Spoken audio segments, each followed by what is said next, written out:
Madam. Madam యాక్చువల్‌గా ప్రతి మనిషికి స్వార్థం అనేది ఉంటుంది. ఆ స్వార్థం ఎట్లా ఉండాలి అంటే ఉంటుంది. ఎట్లా మనకి మంచి జరిగే వరకు ఆ స్వార్థం బెటరే. అవతల వాళ్ళకి అన్యాయం జరగకుండా. అవతల వాళ్ళకి అన్యాయం జరిగే స్వార్థం ఏదైతే ఉంటదో అది క్రైమ్‌తో సమానం. ఆ క్రైము ఇక్కడ కనిపిస్తుంది. అంటే ముగ్గురు స్వార్థపరులే. ఏ రకమైన స్వార్థపరులు? పెంచి అన్నిట్లోనూ పర్ఫెక్ట్‌గా ఆ అమ్మాయిని ఒక దారి తీసుకొచ్చిన కుటుంబాన్ని, తల్లిదండ్రులను కాదని ఏ రోజైతే ఆ అమ్మాయి ఇంట్లో నుంచి బయటకొచ్చిందో అది స్వార్థం. తన ప్రేమించిన వ్యక్తితోటే పెళ్లి చేసేసుకోవాలి, ఎళ్ళిపోవాలి. తల్లిదండ్రులు గుండెల మీద కొట్టి వచ్చేసింది. ఈ రోజున ఇక్కడ కూర్చుంది. వాళ్ళని ఒప్పించుకొని వాళ్ళకేదైనా జేసుంటే ఈ రోజున ఆళ్ళిద్దరు చెంపలు పగలగొట్టడానికి ఆ పేరెంట్స్ ఉండేవాళ్ళు. కనీసం ఆయన తండ్రి చనిపోయినప్పుడు కూడా వెళ్ళలేనంత స్వార్థభరితంగా ఈ అమ్మాయి ఉంది.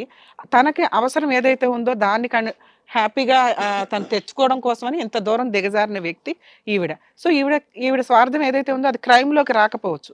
తప్పు కింద మాట్లాడుకోవాలి.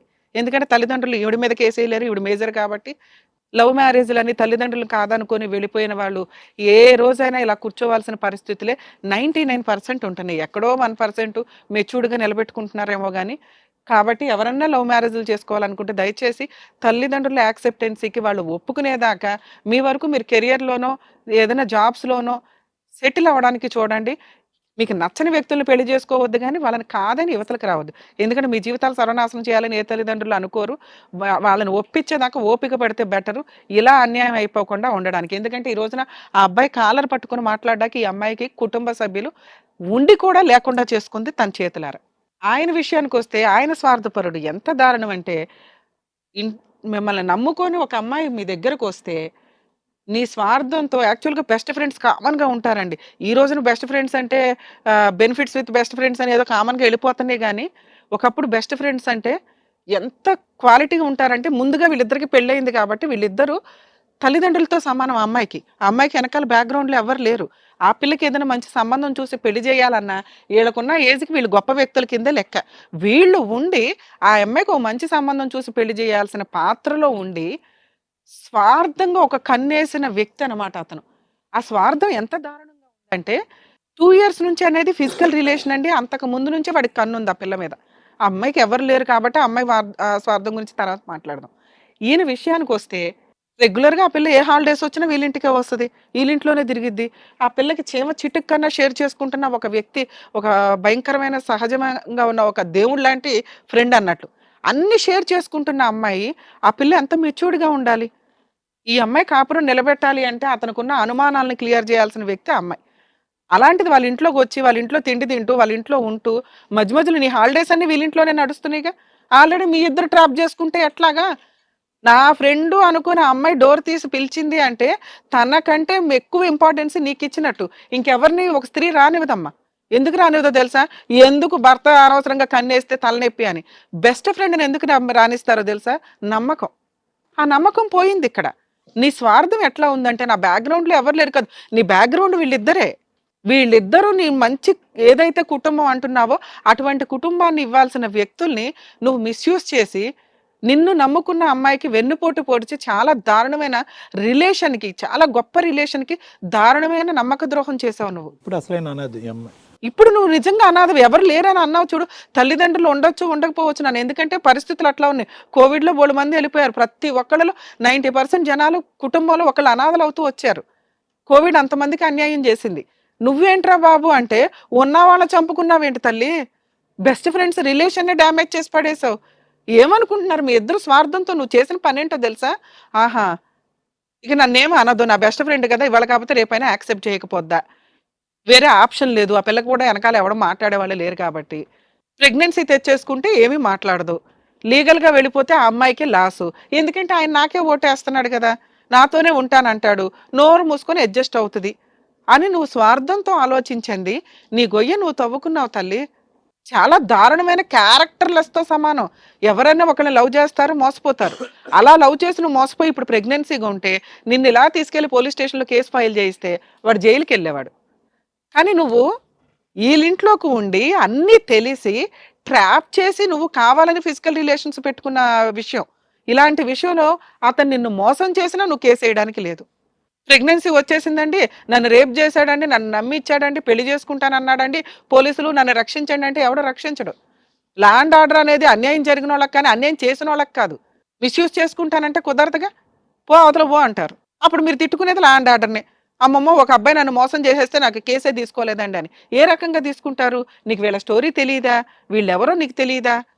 ఆ అబ్బాయి నీ ఇంటికి ఎందుకు వస్తున్నాడో తెలీదా? తాగొచ్చి డోర్ కొట్టినప్పుడు ఆల్రెడీ అతను చెప్తున్న ఎలిగేషన్స్ అన్నీ రాంగ్. అమ్మాయి ఫోన్‌లు మాట్లాడుతదనేది రాంగ్. ఎందుకంటే ఎవరితో మాట్లాడుతుందో నీకు తెలుసు. ఆ అమ్మాయి వంట చేయట్లేదనేది రాంగు. ఆ అమ్మాయి పుట్టింటికెళ్ళిందనేది రాంగు. అన్నీ తెలిసి నువ్వు డోర్ ఓపెన్ చేశావు అంటే నువ్వా ఆ అమ్మాయిని చంపడానికి ప్రయత్నించినట్టు లెక్క.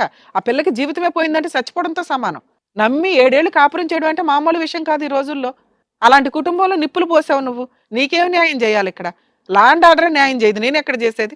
లాస్ట్‌లో మాట్లాడతా. నాన్న ఎవరమ్మా నువ్వు లవ్వర్‌వా? హస్బెండ్‌వా? మంచి సిటిజన్‌వా? క్రిమినల్‌వా? చెప్పు ఒకసారి. క్రిమినల్‌వి నువ్వు. నువ్వు నిన్ను నమ్ముకొని వచ్చిన లవర్ ఎవరైతే ఉన్నారో ఆ అమ్మాయికి ఏ రోజు నువ్వు ప్రాపర్‌గా న్యాయం చేయలే. ఒక అనాథగా ఉన్న పిల్లని వాడేసుకొని ప్రెగ్నెన్సీ తెచ్చి భార్య ఎందుకు ఒప్పుకోదనే విషయంలో ఉన్నావు కాబట్టి నువ్వు లవర్‌గా పనికిరావు. అసలు లవర్ అనే ముద్ర పనికిరాదు నీకు. చీటర్ అనమాట. అమ్మాయిలను వాడుకునే చీటర్ కింద లెక్క నువ్వు. మంచి హస్బెండ్‌వా? కానే కాదు. నిన్ను నమ్ముకొని 7 ఇయర్స్ ఒక అమ్మాయి కాపురం చేస్తే ఆ అమ్మాయి మీద పాలోడొచ్చినప్పుడు వంగి చూస్తదండి. వంపులు చూపిస్తదండి అంటున్నావు. ఎంత దారుణమో తెలుసా? ఆ అమ్మాయిని నువ్వు వదిలించుకోవడానికి, ఆ అమ్మాయిని ఒక చక్రంలో బంధించటం కోసం నువ్వు చేసిన ట్రాప్ ఇదంతా. మేము ఎంత అడుగుతున్నా నువ్వు చెప్పలేకపోతున్నావు. ఎందుకంటే క్రియేట్ చేసుకొని వచ్చిన మాటలు ఇవన్నీ. ఈ పిల్ల ఇక్కడ ప్రోగ్రామ్ పెట్టింది. ఈ ప్రోగ్రామ్‌లో నేను ఆళ్ళని నమ్మిచ్చేయాలి. ఏం నమ్మిచ్చాలా? ఆల్రెడీ కొన్ని డైలాగులు అక్కడ చెప్పావు కదా! ఫోన్‌లో మాట్లాడుతది. తీస్తే ఫోన్‌లు లేవు. ఆ పిల్లతో మాట్లాడుతుంది. ఇద్దరు ఒప్పుకుంటున్నారు. ఆ విషయం నీకు తెలుసు. ఆ అమ్మాయి ఇంటికి పుట్టింటికి వెళ్ళదన్న సంగతి నీకు తెలుసు. అయినా ఆ పిల్లకి ఆ విషయం చెప్పి ఫిజికల్ రిలేషన్ పెట్టుకున్నావు.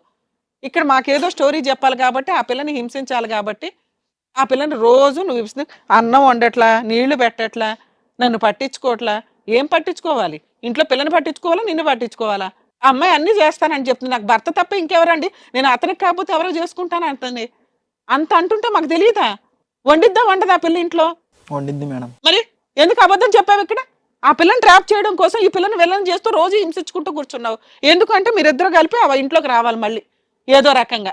నీ మొఖానికి వేడి నీళ్ళు పెట్టలేదా? ఏం చేద్దాం అనుకుంటావు? ఆ పిల్లని ఏం చేద్దాం అనుకున్నావు? ఈ పిల్లని ఏం చేద్దాం అనుకున్నావు?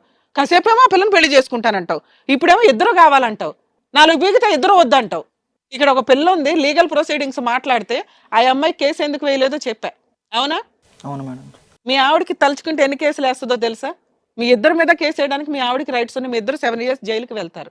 భార్య ఉండగా అక్రమ సంబంధం పెట్టుకోవడం లీగల్గా వ్యాలిడో గొంగోరా అని గొంతు చించుకుంటున్నారు కదా. మీ ఇద్దరు పెళ్లి చేసుకున్నారని చెప్పడం ఒక నిమిషం పని అమ్మాయికి. ఎందుకంటే మీ ఇద్దరు ఫోటోలు అన్ని దొరికినాయి మాకు. అంత విచ్చలవిడిగా తిరిగారు. మీ స్వార్థంతో మీరు తీసుకున్న గొయ్యకి ఆ అమ్మాయితో నువ్వు జీవితకాలం కాపురం చేయాల్సింది. ఆ పిల్ల మిస్టేక్ ఎక్కడ ఒక్క పాయింట్ కనిపించట్లా. అక్రమ సంబంధం పెట్టుకొని ఎదురుగా ఖాళీగా తేరగా దొరికింది. నీకు బయట అమ్మాయిలు ఎవరు దొరకరు. ఎందుకంటే నీ బుద్ధికి పెద్దగా గబుకుని పడిపోరు ఎవరు. అంతా తెలుస్తుంది కదా. ఫ్రెండ్ కాబట్టి ఖాళీగా ఉంది కాబట్టి పడిపోయింది ఆ అమ్మాయి. భార్య ఒప్పేసుకుంటది. ఇద్దరిని తీసుకొచ్చి ఇంట్లో దుకాణం పెడితే అనుకుంటున్నావు. ఏమో ఒప్పుకుంటావా నువ్వు? అస్సలు ఒప్పుకోను మేడం. అమ్మాయి ఒప్పుకోదు. ఏం చేద్దాం చెప్పు? ఇద్దరిని ఎట్లాగట్ట చెప్పు తీసుకొని కొడతాను మళ్ళీ. ఇద్దరిని తీసుకుని నేను ఆగమ్మా. వెయ్యండి, ఒక 2 వేస్తే అంతే నేనే కొట్టేదాన్ని లెగిసి. ఇద్దరిని చూసుకోవడం ఏంటి? పిచ్చవేషాలు వేస్తున్నావా? ఈ స్వార్థంతో 4 ఇయర్స్ నుంచి ఆ పిల్లని వేపుకు తింటున్నావు. మీ అమ్మాయి ఏం చేస్తుందో తెలుసా? పాప పుట్టి 4 ఇయర్స్ అవుతుంది. ఎలా ఉందో తెలుసా నీకు? అక్కడ ట్రాప్ చేసుకోవడానికి సరిపోతుంది నీకు. ఆడపిల్లలు అంటే అందరిళ్లలోనూ ఉంటారుగా. ఆ అమ్మాయితో కేసులు వేయించి నీ అంతు తేల్చమంటావా? నోరు మూసుకుని ఆ పిల్లని వదిలేస్తావా? వదిలేస్తున్నా మేడం. ఏమో నువ్వు నమ్ముతున్నావా? నమ్మను మేడం నేను. మేము నమ్మం. అస్సలు నమ్మను మేడం. ఏమో నువ్వు గబుక్కుని నమ్మేస్తావేమో అని మేము టెన్షన్ పడ్డాం. ఆల్రెడీ నమ్మే మా నాన్నని పోగొట్టుకున్నాం. ఏం చేద్దాం చెప్పు? నువ్వేదంటే అదే నాన్న. వాళ్ళిద్దరికి ఏం మాట్లాడాలో లాస్ట్లో మాట్లాడతాం. నాకైతే తను కావాలి మేడం. మరి మారతాను అంటున్నాడు కదా. నేను ప్రాపర్టీస్ ఉన్నాయా వాళ్ళకి? ఏం లేవు మేడం. మారుతా మేడం, మంచిగా ఉంటాను, మంచిగా చూసుకుంటాను పాపనని. ఆ అమ్మాయిని ఏం చేద్దాం చెప్పు? ఆ పిల్లకి బాధ వచ్చినా కష్టం వచ్చినా చెప్పుకోవడానికి ఒక ఏదైతే దారి ఉందో ఆ దారిని కట్ చేసేసారు మీరిద్దరు కలిపి. ఇంక ఇప్పుడు సైకలాజికల్గా సప్రెస్ అయిపోతూ ఉంటుంది. ఎవరికి చెప్పుకోలేదు ఇక్కడ ఈ బుద్ధులని. అప్పుడు నువ్వే ఒక ఫ్రెండ్వి, నువ్వే ఒక భర్తవి, నువ్వే ఒక తండ్రి పాత్రలో ఉండాలి ఆ పిల్లకి. నిన్ను నమ్ముకొని వచ్చిన అమ్మాయికి ఇదే పని ఆ పిల్ల చేస్తే నువ్వు ఉండేవాడువా? నీ బెస్ట్ ఫ్రెండ్తో తిరుగుతా నువ్వు బతకగలవా అసలు? తిరిగే దరిద్రులు ఉన్నారు బయట. నీ భార్య అలాంటిది కాదు కదా. చెప్పు ఏం చేద్దాం చెప్పు? ఇప్పుడు మంచిగా చూసుకుంటా మేడం. ఆ అమ్మాయిని ఏం చేద్దాం? నానా నీకు తెలిసి నువ్వు కావాలని చేసుకున్న పరిస్థితి, లీగల్గా నీకు ఎటువంటి సపోర్టు లేదు. నువ్వు వచ్చి నాకు న్యాయం చేయండి అన్నా మేము ఏమీ చేయలేము ఈ కేసులో. ఈ ఇంట్లోకి అయితే పంపించాం. అసలు వీళ్ళ ఇంట్లో ఎప్పుడు మేము సిఐడి ఇన్వెస్టిగేషన్ అయితే పెడతాం. ఎందుకంటే అమ్మాయి మమ్మల్ని నమ్ముకొని వచ్చింది, మంచి కుటుంబం. నువ్వు తేరగా దొరికావని వాడి పడేసిన ఒక క్రిమినల్. అతను స్వార్థం కొన్ని రోజులకి పోతూ ఉంటుందమ్మా. వాడేసుకున్నాడుగా ఇంకా పెద్ద ఉండదు, ఫీలింగ్స్ కానీ ఏం కానీ ఉండవు. నీ వరకు నువ్వు ఓన్ డెసిషన్ తీసుకో. నీకు అన్యాయం జరిగినందుకు వాళ్ళిద్దరు కాపురం కావాలంటున్నారు కాబట్టి 10 lakhs కాంపెన్సేషన్ కట్టండి ఆ పిల్లకి. జాబ్ బాగానే చేస్తున్నావు మాకు తెలుసు. ఏమ్మా, ఆ పిల్ల నీ బెస్ట్ ఫ్రెండ్. మీ ఆయన చేసిన తప్పుగా అమ్మాయి అన్యాయం అవ్వకూడదు కదా. అవును మేడం. 10 lakhs కాంపెన్సేషన్ తీసుకోను. నీ లైఫ్ నువ్వు బతుకునానా, ఈ విషయం నువ్వు ఎవరికీ చెప్పొద్దు, వీళ్ళు కూడా ఎవరికీ చెప్పరు. నువ్వు ఎవరన్నా మంచోళ్ళని చూసి మ్యారేజ్ చేసుకుందో గానీ. Okay madam. ఏమంటారు మేడం? నాకు నెలకు వచ్చి 20,000 మేడం శాలరీ. నేను ఒక 2-3 లక్షల కన్నా ఎక్కువ వీలేను. వాడుకుంటావే జనాల్ని? కాదే, నీకు అన్ని చెప్పిన నేను, ప్రతిదీ నా పరిస్థితి తెలుసు. అయినా కూడా నువ్వు ఎట్లా చేసినావు అసలుకి? నేను ప్రతిదీ నీకే కదా చెప్పేది. తను చెప్పిన మాట నువ్వు ఎట్లా నమ్ముతావు అసలుకి? తను చెప్పినప్పుడు నాకు చెప్పాలి కదా నువ్వు ఆ మాట. నేను చేస్తున్నా చేస్తలేను అనేది నీకు క్లారిటీ తెలుసు కదా. నేను ఇది చేస్తున్నానే, నేను ఫోన్ ఎనీ టైం నీకే కదా నేను ఫోన్ చేసి మాట్లాడేది. మరి తెలిసి కూడా ఎట్లా చేస్తావే నువ్వు అసలుకి? నాకు వెనక ముందు ఎవ్వరు లేరని తెలుసు. నా ఫ్యామిలీని కూడా వదిలేసుకున్నా, మా డాడీని కూడా వదిలేసుకున్నా. ఇప్పుడు ఈరోజు ఈ సిచ్యువేషన్లో కూర్చున్నా నీ వల్ల. అది కూడా ఏమ్మా ఏంటి మరి? ఆ పిల్ల అడిగేదానికి సమాధానం కరెక్టే ఉంది. క్వశ్చన్ కరెక్ట్గానే అడుగుతుంది ఆవిడ. బెస్ట్ ఫ్రెండ్ ఇంత అన్యాయం చేస్తావా, ఈ రోజు మమ్మల్ని రోడ్డు మీద కూర్చోబెడతావా అని. డబ్బులు అనేది నీకు కాంపెన్సేషన్ రూపంలో ఇప్పించాలి కాబట్టి మాట్లాడుతున్నావు తప్ప నువ్వు డబ్బుల కోసం చేసావని మేము అనట్లా. ఎందుకు చేసావని నీ ఫ్రెండ్ అడుగుతుంది. సమాధానం ఏంటి నీ దగ్గర? ఇప్పుడు నీ వల్ల నేను ఎక్కడ పోవాలి చెప్పు? నువ్వు ఇదేనా ఇది న్యాయం చేసేది నాకు? ఇప్పుడు నీకు 3 లక్షలు 4 లక్షలు ఇస్తాను, నీకు మంచి సంబంధం చూసి పెళ్లి చేస్తాను, మంచిగా మేము ఉంటాం. అమ్మా మీరు ఉండొద్దు నాన్న, సంబంధం వరకు ఎవరైనా హెల్ప్ చేస్తే చేయండి కానీ మీరేమి అసలు ఆ విషయంలో కూడా కల్పించుకోవద్దు. అమ్మాయి ఆల్రెడీ ఇండివిడువల్. నా ఫ్రెండ్ నేను చాలా మోసం చేశాను నిన్ను నమ్మి. అది ఇప్పుడు తెలిసిందా నీకు నేను నన్ను మోసం చేసినాను? ఆయన చెప్పినప్పుడు నీకు తెలియలేదా? అప్పుడు ఏం చేసినావు మరి? రూమ్కి వచ్చి డోర్ తీయగానే అయిపోతుందా ఇక? అప్పుడు నేను గుర్తుకు రాలేదా నీకు? మాట్లాడవేంది? సరే అమ్మా, అక్కడ అన్యాయం చేసింది మీ ఆయన కూడా కదా. అతను ట్రాప్ చేయబట్టి అమ్మాయి ఖాళీగా ఉండేదో నడిపించింది. ఇవ్వండి అమ్మాయికి ఒక 5 lakhs కాంపెన్సేషన్ ఇవ్వండి. నాన్న ఇక అంతే, వాళ్ళ దగ్గర ఆల్రెడీ వాళ్ళ పొజిషన్ ఏంటో నీకు తెలుసు. ఈ మాత్రం న్యాయం ఈ స్టేజ్ కాబట్టి చేయగలుగుతున్నావు. లేదా నీకు ఇంకా రైట్స్ ఉన్నాయి, వెళ్ళి కంప్లైంట్ ఫైల్ చేసుకుంటే పోలీస్ స్టేషన్లో కంప్లైంట్. అతని దగ్గర అయితే నీకు లీగల్గా ఉండడం కుదరదు.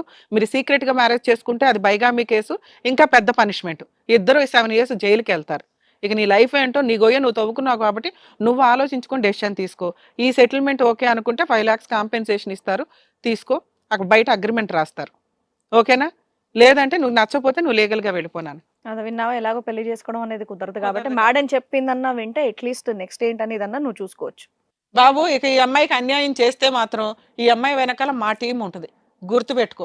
ఆ పిల్లతో ఇంకొక ఫోనులు చేసినా, మాట్లాడినా, ఆ అమ్మాయితో అక్రమ సంబంధాలు పెట్టుకున్నా, నిన్ను జైలుకి పంపించడం ఒకటే ఉన్నది ఇక్కడ. చేయను మేడం, మంచిగా చూసుకుంటా పాప. నన్ను ఆ పిల్ల ప్రామిస్ చేయ మాట, ప్రామిస్ చేయ అమ్మాయికి. ప్రామిస్, ఇంకా నిన్ను మంచిగా చూసుకుంటా, నేను పాపను నిన్ను మంచిగా చూసుకుంటా. ఏమా ఇక్కడ నీ హిట్ టీవీ యాప్, ఇందులో short news, live news, entertainment shows, movies, digital magazines తో పాటు మీ జిల్లా వార్తలను కూడా ఫ్రీగా చూడొచ్చు. అంతేకాదు కేజీ నుంచి పీజీ వరకు విద్యార్థులకు స్కాలర్షిప్ కూడా అందిస్తున్నాం. ప్రతి వారం 10 మందికి లక్కీ డ్రా ద్వారా ఒక్కొక్కరికి 10,000 రూపాయలు అందిస్తున్నాం. ఇంకెందుకు ఆలస్యం, వెంటనే హిట్ టీవీ యాప్ ని డౌన్లోడ్ చేసుకుని ఫ్రీగా ఎంటర్టైన్మెంట్ పొందండి. Hit TV app. Hit TV app. Please download hit TV app. Hit TV app ని ఫ్రీగా డౌన్లోడ్ చేసుకొని ఎంజాయ్ చేయండి. మీకు నచ్చిన ఎంటర్టైన్మెంట్ కోసం హిట్ టీవీ యాప్ ని ఫ్రీగా డౌన్లోడ్ చేసుకొని ఎంజాయ్ చేయండి. హిట్ టీవీ యాప్ ని డౌన్లోడ్ చేసుకుని ఆస్వాదించండి, ఆశీర్వదించండి. ఇంతమంది సెలబ్రిటీలు హిట్ టీవీ యాప్ ని డౌన్లోడ్ చేసుకోండి అని చెప్తున్నారంటే ఎంత మంచి యాప్ ఆలోచించండి. అమెరికా అమెరికా అమెరికా అమెరికాలో చదవాలనుకునే వాళ్ళకి విశ్వసనీయమైన పేరు మన శౌర్య కన్సల్టెన్సీ. UK లో 1 year masters, UK లో 1 year masters, 2 years work permit up to 5 years visa. Contact Saurya Consultancy. Contact 89851 89851.